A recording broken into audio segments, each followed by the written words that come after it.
অসমৰ বোলে সৰ্বশ্ৰেষ্ঠ মুখ্যমন্ত্ৰীজন কোনোবাই কয় নহয় অসমৰ বোলে সৰ্বশ্ৰেষ্ঠ মুখ্যমন্ত্ৰীৰ দিনৰ পৰীক্ষা কি পৰীক্ষা 3127টা পোষ্টৰ কাৰণে 12 লাখ মানুহৰ পৰীক্ষাৰ্থী UPSC পৰীক্ষা দিওঁতেও ক'তো নেট নাকাটে অসমত থাৰ্ড গ্ৰেড আৰু ফৰ্থ গ্ৰেডৰ পৰীক্ষাৰ কাৰণে মোবাইলটো নিবলৈ নিদিয়ে তাৰ পাছতো আকৌ নেটটো কাটি দিব লাগে সব 3.5 কোটি মানুহ 3127টা পোষ্টৰ কাৰণে 12 লাখ মানুহৰ পৰীক্ষা দিছে ইমান ডাঙৰ ভয়ংকৰ নিবনুৱা সমস্যা আৰু পৃথিৱীত ক'বাত আছে নেকি এখনে অসম মই ভাবো যে আজি যেটো ADRE পৰীক্ষা হৈছে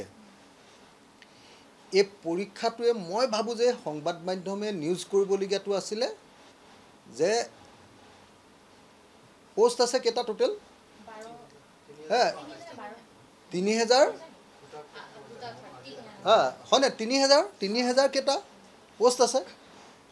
3500 3127টা পোষ্টৰ কাৰণে 11 লাখতকৈ বেছি কেণ্ডিডেট আছে 3127টা পোষ্টৰ কাৰণে 11 লাখতকৈ বেছি কেণ্ডিডেটে পৰীক্ষা দিছে এটোহে নিউজ এতিয়া আপোনালোকৰ সংবাদ মাধ্যমে চৰকাৰক দিয়া নিয়ম মতে নিউজ কৰি থাকে কাৰণে আপোনালোকৰ নিউজে নাই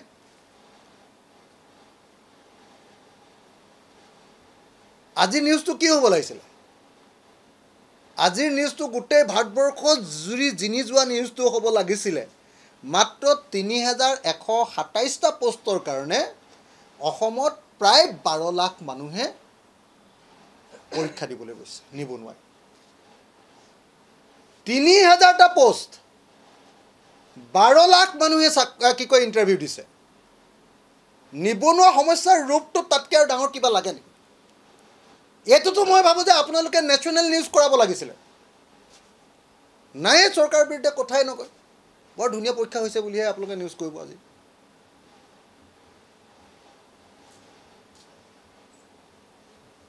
এটো আসল নিউজ হয়নে নহয় কক আপোনালোকে সবে কক 3127টা পোষ্টৰ কাৰণে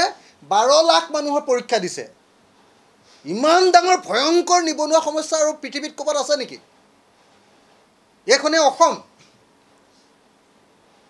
আৰু আটাইতকৈ ডাঙৰ কথা UPSC পৰীক্ষা দিওঁতেও ক'তো নেট নাকাটে UPSC যে অল ইণ্ডিয়াত যে আটাইতকৈ ডাঙৰ পৰীক্ষাটো UPSC নহয় জানো UPSC পৰীক্ষাৰ কাৰণে নেট কাটিব নালাগে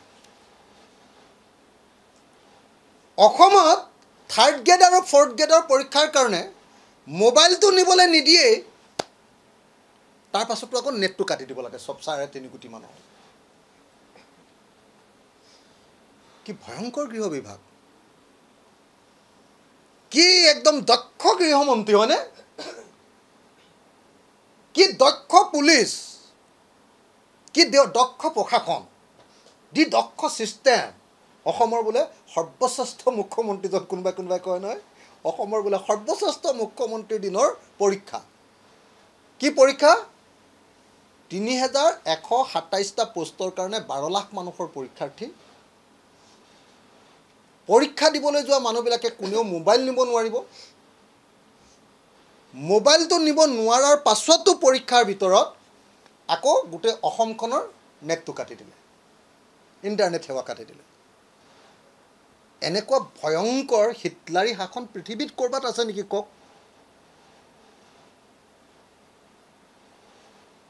এটা গণতান্ত্ৰিক চেতনাৰ কথা যে 3127টা পোষ্টৰ কাৰণে হোৱা এটা পৰীক্ষাত 3.5 কোটি মানুহৰ স্বাধীনতা হৰণ কোনেও কৰিব নোৱাৰে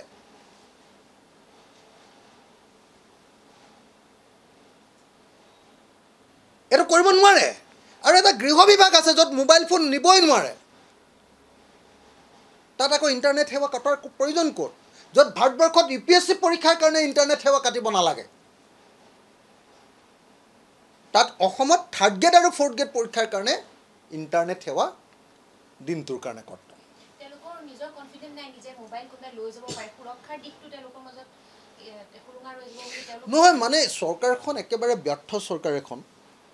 চৰকাৰখন একেবাৰে মানে কি ক'ব আপোনাৰ একদম অদৰকাৰী চৰকাৰ এখন হল একেবাৰে অদক্ষ চৰকাৰ এখন সেই অদক্ষ চৰকাৰখনে নিজৰ দুৰ্বলতা ঢাকিবলৈ দুৰ্বলতা এটা মোবাইলতে ওলাই পৰিব ন কোনোবাই মোবাইল লৈ গ'লে এটা গোটেই দুৰ্বলতা ওলাই পৰিব যে এওঁলোক অদক্ষ সেইটো ঢাকিবৰ কাৰণে গোটেই 3,50,00,000 মানুহক গিনিপিক কৰি পেলালে যিকোনো খবৰৰ বাবে যোগাযোগ কৰক 7099017330 অথবা 7099017390 নম্বৰত